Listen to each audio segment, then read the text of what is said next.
ತಿಂದು ಸಿಹಿ ಹಣ್ಣ ಕೊಡುವ ಮರ ನೀಡಿ ನೀಡಿ ಮುಕ್ತ.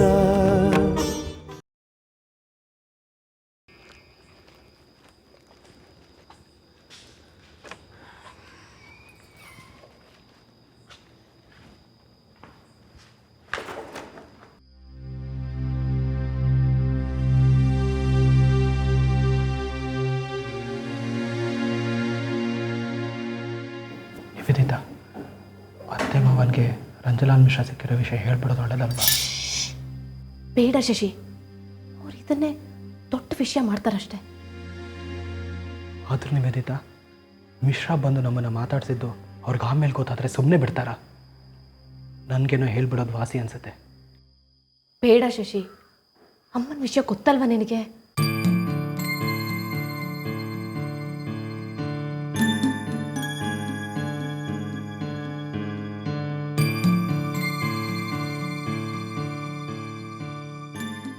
ಏನದು ಗುಸ್ಗುಸು ಅಂತ ನಿಮ್ಮ ಮಾತು? ಏನಿಲ್ಲಮ್ಮ. ಸುಳ್ಳು ಹೇಳಬೇಡ. ಅದೇನೋ ಅಮ್ಮನ ವಿಚಾರ ನಿನಗೆ ಗೊತ್ತು ಅಂತ ಹೇಳ್ತಾ ಇದ್ದೆ ಅವನ ಹತ್ರ. ಏನದು? ಅಮ್ಮನ ವಿಚಾರನ? ಏನೂ ಇಲ್ಲಮ್ಮ. ನಿವೇದಿತಾ, ನೀ ತುಂಬ ಬುದ್ಧಿವಂತೆ ಅಂತ ನನಗೆ ಗೊತ್ತು. ನಾನು ನಿಮ್ಮಮ್ಮ. ನೀವೊಂದಿಷ್ಟು ಸಣ್ಣ ಸುಳ್ಳು ಹೇಳಿದ್ರು ನಂಗೆ ಗೊತ್ತಾಗ್ಬಿಡುತ್ತೆ. ಹೇಳು, ಏನದು? ಅಮ್ಮ ಏನೂ ಇಲ್ಲ, ಪ್ಲೀಸ್ ಇಶ್ಯೂ ಮಾಡಬೇಡ ನೀನು. ಶಶಿ, ಏನದು? ಹೇಳ್ದಿದ್ರೆ ನನ್ನ ಆಣೆ.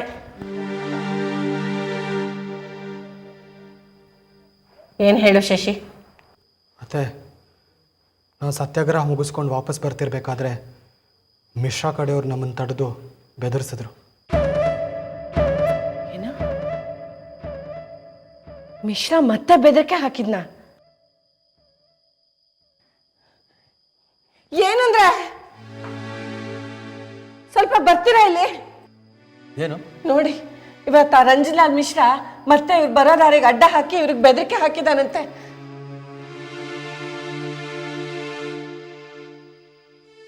ಏನಂದ ಅವನು? ಮಾವ, ಅವನು ದುಡ್ಡು ಕೊಡೋದಕ್ಕೆ ಬಂದಿದ್ದ. ದುಡ್ಡ? CSP ಮತ್ತು ಶಿವಕೃಷ್ಣ ದೇಸಾಯಿ ಮಾತನ್ನ ನೀವು ಕೇಳ್ಕೊಂಡು ಕೂತ್ರೆ ಏನೂ ಪ್ರಯೋಜನ ಆಗಲ್ಲ. ನಿಮ್ಮ ಪ್ರಾಬ್ಲಮ್ಗೆ ಸೊಲ್ಯೂಷನ್ ನಾನು ಕೊಡ್ತೀನಿ ಅಂತ ಹೇಳ್ದ. ನಿಮಗೆ ಬೇಕಾಗಿರೋದು ನಿಮ್ಮ 27 ಲಕ್ಷ ತಾನೆ, ಅದನ್ನು ತಗೊಂಡು ಸುಮ್ಮನಿದ್ಬಿಡಿ, ಈ ಸತ್ಯಾಗ್ರಹ ಎಲ್ಲ ನಿಲ್ಲಿಸಿ ಅಂತ ಹೇಳ್ದ.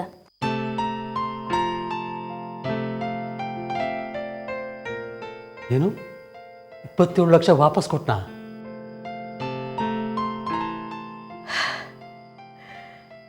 ದೇವ್ರ ದೊಡ್ಡವನು. ಅಂತೂ ಇಂತೂ ನಮ್ಮೇಲೆ ಕರುಣೆ ಬಂತಲ್ಲ ಅವನಿಗೆ. ಚೆಕ್ ಕೊಟ್ನೋ ಕ್ಯಾಶ್ ಕೊಟ್ನೋ? ಕ್ಯಾಶ್ ಆಫರ್ ಮಾಡ್ದ, ನಾವು ಬೇಡ ಅಂದ್ವಿ. ಏನು?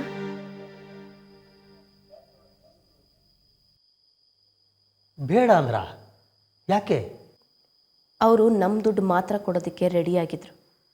ಯಾಕೆ? ಇನ್ಯಾರು ದುಡ್ಡು ಕೊಡ್ಬೇಕು ಅವನು? ನಮ್ಮ ದುಡ್ಡು ಬಂದ್ರೆ ಸಾಲದಾ? ಏನಮ್ಮ ಹೀಗೆ ಮಾತಾಡ್ತೀಯಾ? ಬರೀ ನಮ್ಮ ದುಡ್ಡು ಮಾತ್ರ ನಮಗೆ ಕೊಟ್ಟು ನಮ್ಮ ಬಾಯಿ ಮುಚ್ಚಕ್ಕೆ ಹೊರಟಿದಾರ ಮಿಶ್ರಾ. ಆ ದುಡ್ಡನ್ನ ನಾವು ತಗೊಂಡು ಸುಮ್ಮನಾಗ್ಬಿಟ್ರೆ ನಮ್ಮನ್ನ ಅವ್ರಿಗೆ ಮಾರ್ಕೊಂಡು ಹಾಗಾಗಲ್ವಮ್ಮ? ಹೌದು ಮಾವ, ನಮ್ಮನ್ನು ನಂಬಿದ ಬೇರೆ ಮನೆಗಳವ್ರಿಗೆ ನಾವು ದ್ರೋಹ ಬಗ್ದಾಗಲ್ವಾ? ಹುಚ್ಚುಚ್ಚಾಗಿ ಮಾತಾಡ್ಬೇಡ್ವೋ. ಊರಲ್ಲಿರೋ ಕಷ್ಟ ಎಲ್ಲ ನೋಡ್ಕೊಂಡು ಕೂತ್ಕೊಳ್ಳೋಕ್ಕೆ ನಾವೇನು ರಾಜಮಂತನದಲ್ಲಿ ಹುಟ್ಟಿಲ್ಲ. 27 ಲಕ್ಷ ಅಂದ್ರೆ ಏನು ಕಡಿಮೆ ಅಮೌಂಟಾ? ಇಡೀ ಜೀವಮಾನ ಸಾಕಾಗಲ್ಲ ಅಷ್ಟು ಸಂಪಾದನೆ ಮಾಡೋದಕ್ಕೆ. ಅಷ್ಟಕ್ಕೂ ಆ ದುಡ್ಡು ಬೇಕಾಗಿರೋದು ನಮಗೆ ನಿಮ್ಮನೆ ಪತ್ರನ ಬ್ಯಾಂಕಿಂದ ಬಿಡಿಸ್ಕೊಂಡು ಬರೋದಕ್ಕೆ. ಅಷ್ಟು ಗೊತ್ತಾಗ್ಬೇಡವನೋ ನಿನಗೆ? ಹುಡುಗಾಟಿಕೆ ನಿಮಗೆಲ್ಲ. ಶಶಿ, ನಿವೇದಿತಾ, ಯಾಕೆ ಹೀಗೆ ಮಾಡಿದ್ರಿ? ಕೈಗೆ ಬಂದಿರೋ ದುಡ್ಡನ್ನು ಬಿಟ್ಟು ಬಂದ್ರಲ್ಲ. ನಾನು ಎಲ್ಲಿಂದ ದುಡಿಲಿ ಅಷ್ಟು ದುಡ್ಡು? ವಯಸ್ಸಾಗಿದೆ ನನಗೆ, ಸೋತು ಹೋಗಿದ್ದೀನಿ ನಾನು. ಎಲ್ಲರ ಜೊತೆಗೆ ಯುದ್ಧಕ್ಕೆ ನಿಲ್ಲುವಷ್ಟು ವಯಸ್ಸಲ್ಲ ನಂದು. ಅಪ್ಪ ನೀವು ಹೀಗೆ ಹೇಳಿದ್ರೆ ಹೇಗೆ? ಗಾಂಧೀಜಿನ ಆದರ್ಶವಾಗಿ ಇಟ್ಕೊಂಡಿದ್ದವ್ರು ನೀವು, ಫ್ರೀಡಮ್ ಫೈಟರ್ ಆಗಿದ್ದವ್ರು ನೀವು. ನೀವು ಹೀಗೆ ಹೇಳಿದ್ರೆ ಇನ್ನೊಬ್ರು ದುಡ್ಡು ಹೋದ್ರೂ ಪರವಾಗಿಲ್ಲ, ನಮ್ಮ ದುಡ್ಡು ನಮಗೆ ಸಿಕ್ಕಿದ್ರೆ ಸಾಕು ಅನ್ನೋದು ಸರಿನಾ? ಹಾಂ, ಬಿಸಿ ರಕ್ತ ಆವಾಗ ಮೈಯಲ್ಲಿ ಶಕ್ತಿ ಇತ್ತು, ಹೋರಾಟ ಮಾಡಬೇಕು ಅನ್ನೋ ಛಲ ಇತ್ತು. ಎಲ್ಲ ಹೋಯ್ತಲ್ಲಮ್ಮ.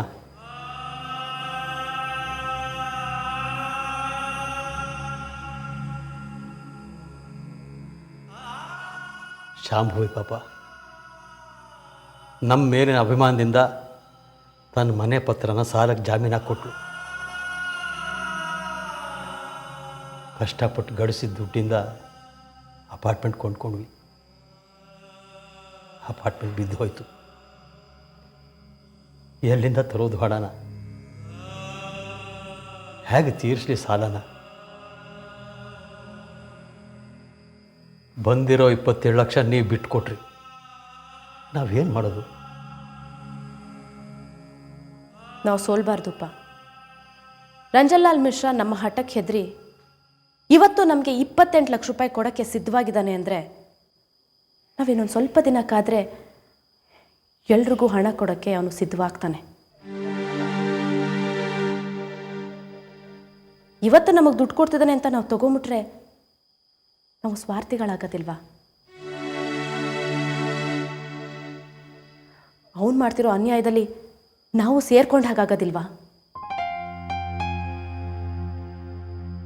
ಬಿದ್ದು ಹೋಗಿರೋದು 120 ಫ್ಲ್ಯಾಟ್ಗಳಲ್ಲ, 120 ಮನೆಗಳು. 11 ಜನ ಸತ್ತು ಹೋಗಿದ್ದಾರೆ. ಬಿದ್ದು ಹೋಗಿರೋ ಬಿಲ್ಡಿಂಗ್ ಜೊತೆಗೆ ಎಷ್ಟೊಂದು ಮನಸ್ಸುಗಳು ಬಿದ್ದು ಹೋಗಿದೆ. ಮನಸ್ಸುಗಳ ಹಿಂದೆ ಇರೋ ಕನಸುಗಳು ಬಿದ್ದು ಹೋಗಿದೆ. ಈ ಹಂತದಲ್ಲಿ ನಮಗೆ ದುಡ್ಡು ಸಿಕ್ತು ಅಂತ ನಾವು ಸುಮ್ಮನಾಗ್ಬಿಟ್ರೆ ಅದು ನ್ಯಾಯನಪ್ಪ? ಇಲ್ಲ, ನಾವು ಹೋರಾಡಲೇಬೇಕು. ನೀವು ನಮ್ಮ ಜೊತೆ ಸೇರಿ ಯುದ್ಧ ಮಾಡಿ ಅಂತ ನಾನು ಕೇಳ್ತಾ ಇಲ್ಲ, ಆದರೆ ನಿಮ್ಮ ಸಪೋರ್ಟ್ ನಮಗೆ ಬೇಕು. ಮಿಶ್ರಾ ಅಂತವ್ರ ವಿರುದ್ಧ ಹೋರಾಡೋ ಜವಾಬ್ದಾರಿ ನಮ್ಮ ಜನ್ರೇಷನ್ ಮೇಲಿದೆ. ನಿವೇದಿತಾ ಹೇಳ್ತಿರೋದು 100ಕ್ಕೆ 100 ಸರಿ. ನಮಗೆ ಸ್ವಲ್ಪ ತಾಳ್ಮೆ ಇರಬೇಕಷ್ಟೇ. ನಾವು ಗೆದ್ದೇ ಗೆಲ್ತೀವಿ. ನ್ಯಾಯ ನಮ್ಮ ಕಡೆಗೆ ಆಗುತ್ತತ್ತೆ. ಮುಚ್ಚೆ ಬಾಯಿ. ನನಗೆ ಬರ್ತಿರೋ ಕೋಪಕ್ಕೆ ಇಬ್ಬರು ಕೆನೆಗೂ ಬಾರಿಸ್ಬಿಡ್ತೀನಿ ಅಷ್ಟೇ. ನನ್ನ ಸಂಕಟದಲ್ಲಿ ನಾವು ಒದ್ದಾಡ್ತಿದ್ರೆ ಇವ್ರದ್ದು ಯುದ್ಧನಂತೆ, ಹೋರಾಟನಂತೆ. ಇವತ್ತು ಆ ಮಿಶ್ರಾ ಕಡೆಯವ್ರು ಬಂದು ನಿಮ್ಮ ದಾರಿಗೆ ಅಡ್ಡ ಕಟ್ಟಿ ನಿಮಗೆ ಬೆದರಿಕೆ ಹಾಕಿದ್ರು ಅಷ್ಟೇ. ನಾಳೆ ನಿಮ್ಮ ಜೀವಕ್ಕೆ ಏನಾದ್ರು ತಂದಿಟ್ರೆ ನಾವೇನೋ ಮಾಡಬೇಕು.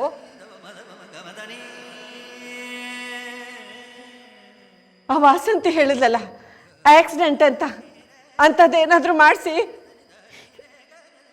ನಿಮ್ಗೇನಾದರೂ ಆಗ್ಬಾರದ್ದಾಗ್ಬಿಟ್ರೆ ನಾವು ಏನೇ ಮಾಡಬೇಕು?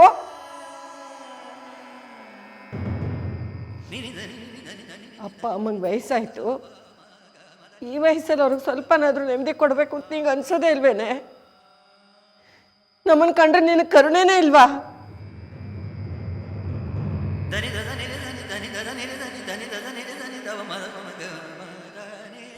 ಬಿಡಿ, ನಿಮಗೆ ಮನಸ್ಸಿಗೆ ಏನು ತೋಚುತ್ತೋ ಅದನ್ನು ಮಾಡ್ಕೊಳ್ಳಿ. ನಮಗೆ ನೆಮ್ಮದಿ ಕೊಡಬೇಕು ಅನಿಸಿದ್ರೆ ಕೊಡಿ, ಇಲ್ಲದೆ ಹೋದ್ರೆ ಹೀಗೆ ನೋವು ಕೊಟ್ಟು ಸಾಯಿಸ್ಬಿಡಿ. ಅಮ್ಮ ಅಮ್ಮ,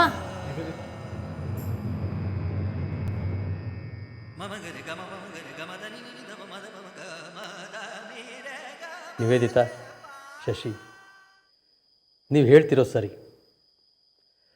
ನಮ್ಮ ದುಡ್ಡು ಬಂತು ಅಂತ ನಾವು ಸುಮ್ಮನೆ ಇರೋದು ಸರಿಯಲ್ಲ. ನೀವು ಸತ್ಯಾಗ್ರಹ ಮುಂದುವರಿಸಿ ಮಕ್ಕಳೇ.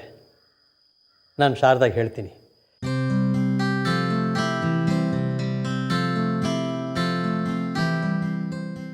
ನೀವು ಅವ್ರ ಮಾತಿಗೆ ಬೇಜಾರು ಮಾಡ್ಕೋಬೇಡಿ.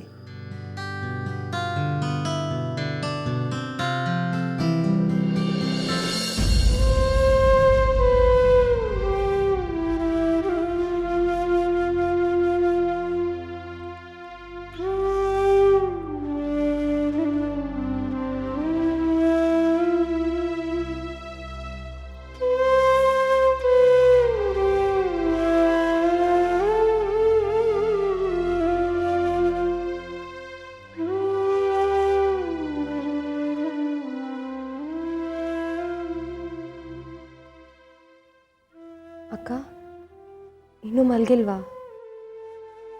ನಿದ್ದೆ ಬರಲಿಲ್ಲ. ಅಕ್ಕ, ಯಾಕೋ ಒಂದು ರೀತಿ ಇದಕ್ಕೆಲ್ಲ ನಾನೇ ಹೊಣೆ ಅನ್ಸಕ್ಕೆ ಶುರು ಆಗ್ಬಿಟ್ಟಿದೆ. ಯಾವ ವಿಚಾರ ಮಾತಾಡ್ತಾ ಇದ್ಯಾ?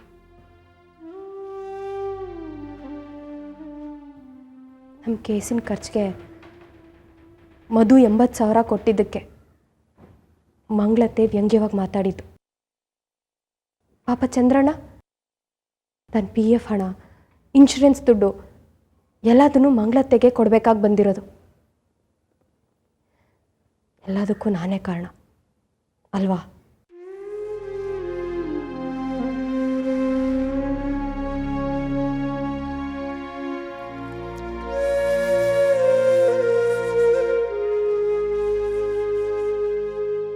ಈ ಉಂಗ್ರನ ಮಧು ನನ್ನ ಬರ್ಡೇಗೆ ಗಿಫ್ಟ್ ಕೊಟ್ಟಿದ್ದಾನೆ ಅನ್ನೋ ವಿಚಾರ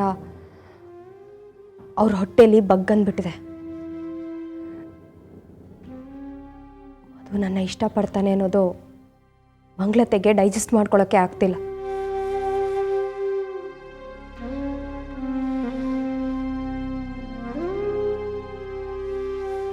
ಆ ದುಡ್ಡು ಅವ್ರಿಗೆ ಯಾವ ದುಡ್ಡು ಅಲ್ಲ ಅಕ್ಕ.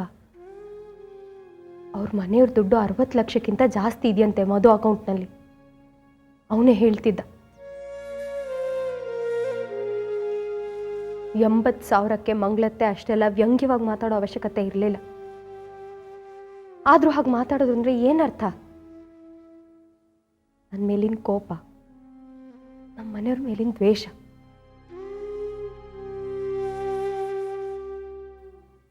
ನಾನು ಮಧುನ ಎಕ್ಸ್ಪ್ಲಾಯ್ಟ್ ಮಾಡ್ತಿದ್ದೀನಿ ಅನ್ನೋ ರೀತಿ ಮಾತಾಡಿದ್ರಂತೆ ನನಗೆ ಎಷ್ಟು ಅವಮಾನ ಆಗಲ್ವಾ? ನಾನು ಅಷ್ಟೊಂದು ಚೀಪಾ?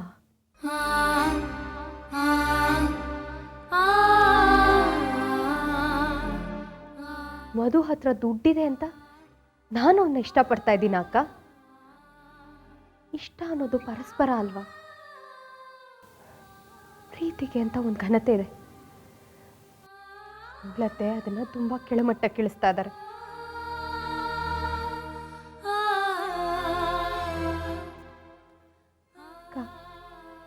ಇದರಿಂದ ಕಷ್ಟ ನೋವು ಆಗ್ತಾ ಇರೋದು ಬರೀ ನನಗೆ ಮಾತ್ರ ಅಲ್ಲ, ನಿಮ್ಮೆಲ್ರಿಗೂ.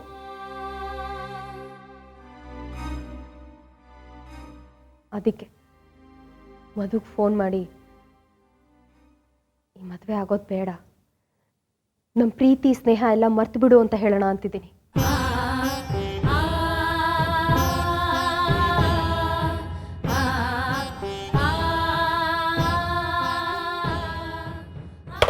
ಹಿಂಗೇನು ತಲೆಗಿಲೆ ಕೆಟ್ಟಿದ್ಯಾ ಕಲ್ಯಾಣಿ?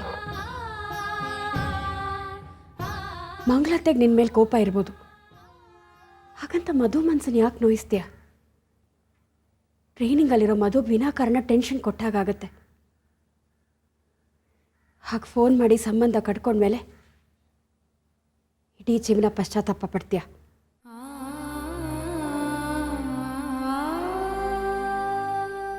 ಮಂಗಳತ್ತೆಗೆ ಹೆದರ್ಕೊಂಡು ಭಾವನೆಗಳನ್ನ ಜೀವನನ ಬದಲಾಯಿಸ್ಕೊಳಕ್ಕಾಗತ್ತಾ ಕಲ್ಯಾಣಿ? ಮಂಗಳತ್ತೆಗೆ ಈಗ ನಿನ್ನ ಮೇಲೆ ಕೋಪ ಇರ್ಬೋದು, ಆದರೆ ನಿನ್ನಂಥ ಮುಗ್ಧ ಮನಸ್ಸಿನ ಹುಡುಗಿ ಅವ್ರ ಮನೆ ಸೊಸೆಯಾಗಿ ಹೋದ್ಮೇಲೆ ಅವ್ರಿಗೆ ಸತ್ಯ ಗೊತ್ತಾಗುತ್ತೆ. ಇಂಥ ಒಳ್ಳೆ ಹುಡುಗಿ ನನ್ನ ಸೊಸೆ ಬಂದಿದ್ದು ನನ್ನ ಪುಣ್ಯ ಅಂತ ಅವ್ರು ಹೇಳ್ದೆ ಇದ್ರೆ ಕೇಳು. ಆ ಥರ ಪಟ್ಟು ಫೋನ್ ಮಾಡಿ ನಿನ್ನ ಜೀವನನ ಹಾಳು ಮಾಡ್ಕೋಬೇಡ ಕಣೋ.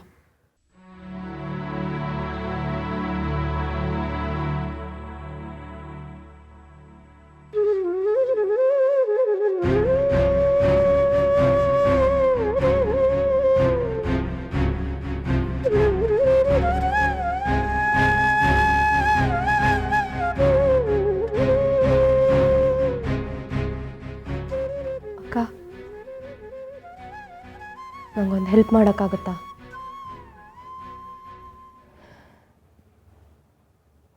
ಅಕ್ಕ,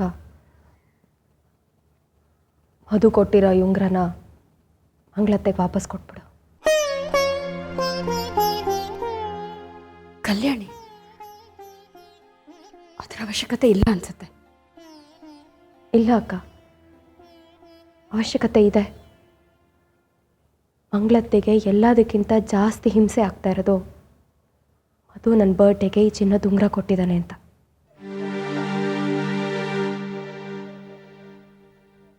ಈ ಉಂಗುರನ ಮಧು ತನ್ನ ಸ್ವಂತ ದುಡ್ಡಿಂದ ಮಾಡಿಸಿದ್ದಲ್ಲ, ಮಂಗಳತ್ತೆ ದುಡ್ಡಿಂದ ಮಾಡಿಸಿರೋದು. ನನ್ನ ಕಂಡ್ರೆ ತಾತ್ಸಾರೋ ಮಾಡೋ ಮಂಗಳತ್ತೆ ದುಡ್ಡಿಂದ ಮಾಡಿಸಿರೋ ಈ ಉಂಗುರನ ನಾನು ಯಾವ ಪ್ರೀತಿಗೆ ಹಾಕ್ಕೊಳ್ಳಿ ಹೇಳು? ಪ್ರತಿ ಕ್ಷಣ ಈ ಉಂಗುರ ನನ್ನ ಕೈನ ಸುಡ್ತಿರುತ್ತೆ.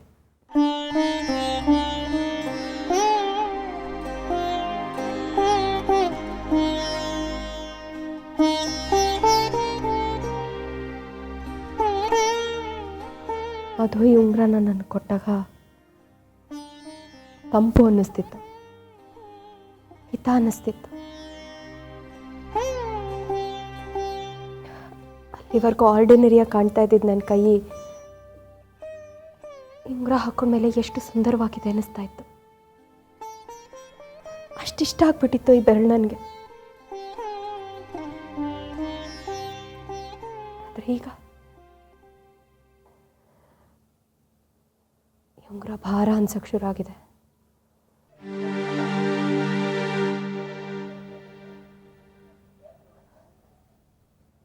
ಬೇಡ ನನಗೆ ಉಂಗುರ, ಮಂಗಳತ್ತೆಗೆ ವಾಪಸ್ ಕೊಟ್ಬಿಡಿ. ದುಡುಕ್ಬೇಡ ಕಲ್ಯಾಣಿ, ಇದು ಬರೀ ಉಂಗುರ ಅಲ್ಲ.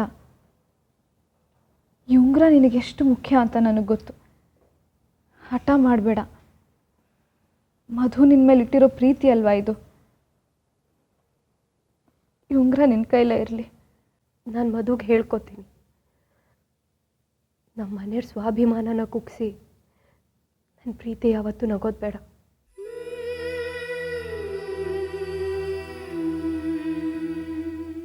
ನಿಮ್ಮೆಲ್ರಿಗಿಂತ ಬೇರೆನ್ಯಾವುದೂ ಮುಖ್ಯ ಅಲ್ಲ ನನಗೆ.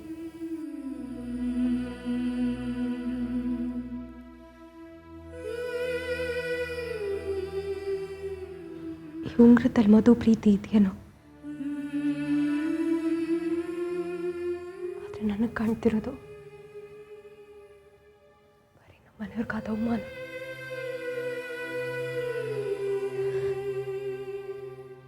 ಈ ಉಂಗುರ ನನ್ನ ಕೈಲಿ ಇರೋ ಅಷ್ಟು ದಿನ ನನ್ನ ಮಂಗಳತ್ತೆಗೆ ಸೇರಿದ್ದೇನೋ ಕತ್ತಿದ್ದೀನಿ. ನಾನೊಬ್ಳ ಕಳ್ಳಿನೋ ಭಾವ ಹುಟ್ಟಿರುತ್ತೆ. ಗಸಗಸನೀಗ ಸಾಗ ಗಸಗಸನೀಗ ಸಾಗ ಪಮ ಪಮ ಗಮ ಪದ ಪಾಮ ಪಮ ಪಮ ಗಮ ಪದ ಪಾಮ ನಿದ ನಿದ ಪಾನಿ ಧನಿ ನಿದ ನಿದ ಪಾನಿ ಧನಿ ಸನಿ ಸನಿ ಧನಿ ಸರಿ ಸಾನಿ ಸನಿ ಸನಿ ಧನಿ ಸರಿ ಸಾನಿ ಪಮ ಗಮ ಪ ದ ಪಮ ಗಮ ಪ ಸನಿ ಧನಿ ಸ ರೇ ಸನಿ ಧನಿ ಸ ಪಮ ಪಮ ನಿದ ನಿದ ಸನಿ ಸನಿ ರೇ ಸನಿ ಸ. ಇದನ್ನು ಮಂಗಳತ್ತೆ ಕೊಟ್ಬಿಡು.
ಮಾಳವಿಕ ಮನಸ್ಸು ಬಗ್ಗೆ ಎಲ್ಲ ನಾನು ಹೇಳ್ತಾ ಇರೋದು ನನ್ನ ಮನಸ್ಸು ಬಗ್ಗೆ.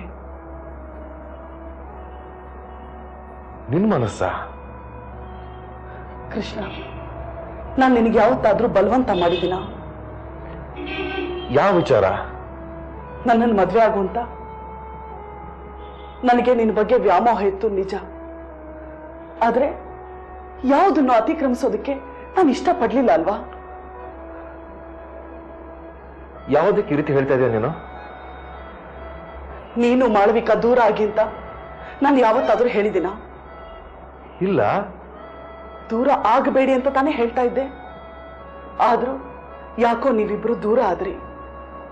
ಅದಾದ್ಮೇಲೆ ನೀನೇ ಬಂದು ನನ್ನನ್ನು ಮದುವೆ ಆಗ್ತೀನಿ ಅಂತ ಹೇಳಿದೆ. ತುಂಬಾ ಯೋಚನೆ ಮಾಡಿದ್ಮೇಲೆ ನಾನು ಒಪ್ಕೊಂಡೆ. ಅದಾದ್ಮೇಲೆ ನಿನಗೆ ಕಷ್ಟ ಆಗ್ಬೋದು ಕೃಷ್ಣ. ಆದ್ರೂ ಮಾಳವಿಕಾ ಬಗ್ಗೆ ಇರೋ ಒಬ್ಸೆಷನ್ ನೀ ಬಿಟ್ಬಿಡ್ಬೇಕಾಗಿತ್ತು ಅಲ್ವಾ? ಅಲ್ಲ ಶರ್ಮಿ, ಐ ಆಮ್ ಸಾರಿ. ನಿಮ್ಮ ಮನಸ್ಸು ನೋವಾಗಿದ್ರೆ. ನನಗೆ ಮಾಳವಿಕಾ ಬಗ್ಗೆ ಈಗ ಆ ಥರ ಏನೂ ಇಲ್ಲ. ಆ ಥರ ಇಲ್ಲ ಅಂತೀಯ? ಆದ್ರೆ ಮಾಳವಿಕಾನೇ ನಿನ್ನ ಮನಸ್ಸು ತುಂಬಾ ತುಂಬಿಕೊಂಡಿದ್ದಾಳಲ್ವಾ? ಇಷ್ಟು ವರ್ಷ ಮದುವೆಯಾಗಿ ಒಟ್ಟಿಗೆ ಇದ್ವಲ್ಲ, ಮನಸ್ಸಿಂದ ತೆಗೆದುಹಾಕೋದಕ್ಕೆ ತುಂಬಾ ಕಷ್ಟ ಆಗುತ್ತೆ. ಮಾಯಾ ಮೃಗ ಮಾಯಾ